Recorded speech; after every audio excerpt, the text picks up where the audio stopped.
Bonjour à toutes et bonjour à tous, bienvenue sur ma chaîne Kamamuta, la chaîne où l'on parle d'amour, de souveraineté, de confiance en soi, de sexualité sacrée, mais également de voyage et de sophrologie.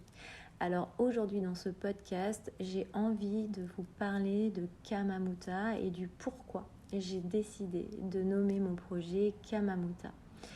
L'approche sophrologique nous propose entre autres de travailler sur la gestion de nos émotions. En parlant d'émotions, connaissez-vous le terme emprunté au sanskrit Kamamuta? Au fil de mon travail personnel, j'ai eu l'occasion de travailler sur la gestion de mes émotions. Celles-ci sont alors devenues de plus en plus perceptibles et l'écoute de mon schéma corporel par le biais des relaxations dynamiques et des techniques spécifiques m'a permis de conscientiser mes sensations corporelles plus finement lorsqu'une émotion venait me visiter. Cependant, une d'entre elles me déstabilisait tant elle était puissante et intense. Je la ressens toujours dans des situations similaires lorsque je pense à une personne que j'aime profondément ou que je me retrouve dans une situation particulièrement émouvante. Les sensations associées à cette émotion était aussi totalement nouvelle pour moi. Cette émotion fut pour plus de 2 années extrêmement compliquée à expliquer et à décrire. Puis un jour, au fil de mes lectures, je découvre le terme Kamamuta. Je fus alors intéressée et curieuse de découvrir la définition de ce terme sanskrit, qui signifie littéralement ému par l'amour. Pour moi, ce fut l'évidence que mon projet professionnel allait porter ce nom sanskrit, car il répondait totalement à cette émotion que je n'avais pas pu décrire et nommer pendant ces 2 années. Un lien direct avec la sophrologie fut alors fait.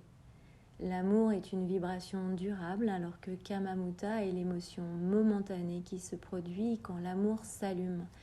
Vous l'aurez donc compris, il y a définitivement une notion d'amour dans mon projet sophrologique. Pour aller plus loin, les experts affirment qu'il s'agit de l'émotion universelle la plus intense, perceptible par l'être humain.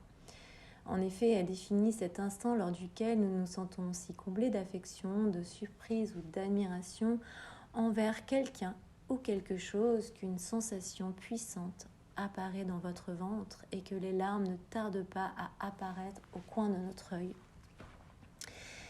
Voilà pourquoi j'ai décidé d'appeler mon projet Kamamuta, et par l'intermédiaire de mon accompagnement sophrologique vers le cheminement de votre être véritable, en utilisant les facteurs d'écoute du corps, de gestion des émotions, de valeur de vie, de conditionnement, mais également d'amour. Mon intention et mon désir est de vous faire reconnecter à cette magnifique émotion qu'est Kamamuta. Je vous remercie de m'avoir écouté. Si vous avez aimé ce post, vous pouvez le liker. Vous pouvez également faire vivre cette chaîne en vous abonnant et cliquant sur la petite cloche. Si vous avez besoin d'un accompagnement particulier personnalisé avec moi, vous pouvez me joindre à contact.kamamuta@gmail.com. Je vous propose aussi de visiter mon site internet et de suivre l'actualité de mon projet via mon blog sur kamamuta.fr. Concernant le voyage en van, je pars à la rencontre de thérapeutes, de personnel de santé, mais aussi toutes celles et ceux qui ont décidé de remettre du cœur, du lien, de l'humanité et du sens dans leur propre vie. Ces rencontres feront l'objet d'interviews que je posterai sur cette chaîne YouTube.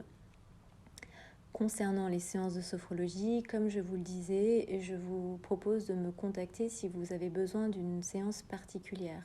Mais également, je vous propose par l'intermédiaire de séances gratuites en ligne sur cette chaîne YouTube de découvrir ou de redécouvrir cette magnifique pratique qu'est la sophrologie.